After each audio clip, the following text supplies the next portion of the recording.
Hi friends, నేను ఈరోజు Karnataka style vegetable pulao చేస్తున్నా. ప్రాసెస్ ఏంటో చూసేద్దాం రండి. ముందుగా అన్ని వెజిటేబుల్ కట్ చేసుకుంటున్నా. ఆనియన్స్ అయితే 2 ఆనియన్స్ తీసుకొని చిన్న చిన్న కట్ చేసుకున్నా.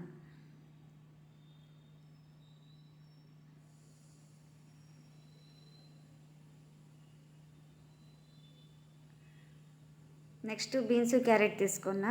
బీన్స్ క్యారెట్తో పాటు పొటాటో వేస్తే చాలా బాగుంటుంది. అది అవైలబుల్ లేదు కాబట్టి వేయలేదు. తర్వాత బఠానీ ఉంటుంది కదా, నైట్ నానబెట్టిండే బఠానీ, అవి కూడా వేసినా బాగుంటుంది. నేను మర్చిపోయినా నైట్ నానబెట్టడం.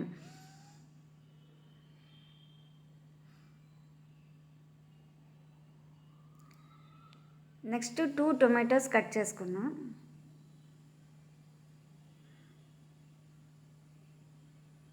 కటింగ్ ప్రాసెస్ అయిపోయింది. 2 గ్లాసెస్ రైస్ తీసుకున్నా. రైస్ని బాగా వాష్ చేసి నానబెట్టుకున్నా.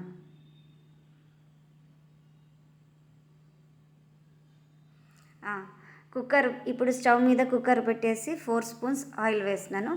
లవంగాలు, చెక్క, యాలకులు వేయాలి. తర్వాత ఆనియన్స్ 2 నిమిషాలు మగ్గాల.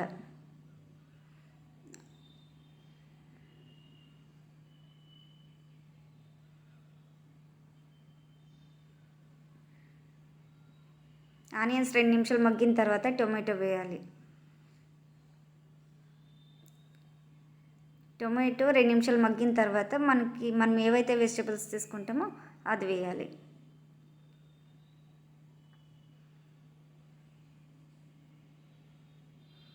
నెక్స్ట్ ఇప్పుడు సాల్ట్ 1 స్పూన్ నిండుకి పడుతుంది. మీకు టేస్ట్ బట్టి మీరు సాల్ట్ అడ్జస్ట్ చేసుకోవాలి. మీరు కారం పొడి అయితే 1 స్పూన్ వేసాను నేను.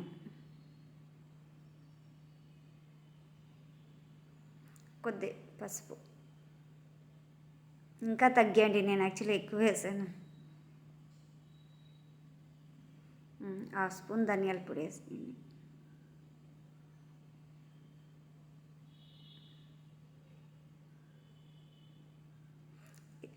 నెక్స్ట్ మిక్సీ జార్లకి పచ్చి కొబ్బరి, అల్లము, వెల్లుల్లి, కొత్తిమీర మిక్సీ జార్లో వేసుకొని గ్రైండ్ చేసుకోవాలి.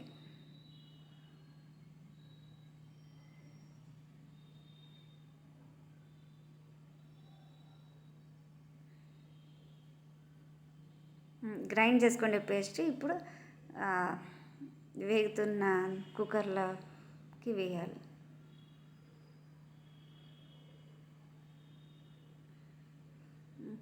ఇది ఒక 2-3 మినిట్స్ వేగాలి. ఆయిల్ అంతా బయటికి రావాలి. అప్పుడు 4 గ్లాసెస్ వాటర్ వేయాలి. మనం 2 గ్లాసెస్ రైస్ తీసుకున్నాం కాబట్టి 4 గ్లాసెస్ వాటర్ వేయాలి. ఇంకా కావాలంటే మీరు కావాలంటే ఎక్కువ వేసుకోవచ్చు. మళ్ళీ వాటర్ మరిగిన తర్వాత ఏదైతే నానబెట్టుకుంటే రైస్ వేయాలి.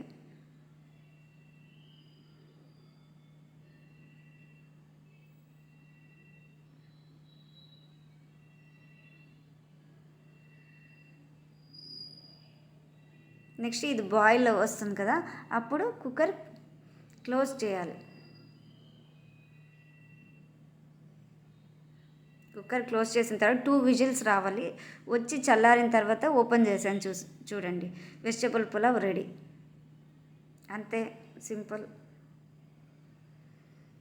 దీన్ని పెరుగు పచ్చడిలో తింటే చాలా బాగుంటుంది. నేను ఈరోజు చేయలేదు, ఎందుకంటే వెదర్ కూల్గా ఉంది అని చేయలేదు. కానీ పెరుగు పచ్చడి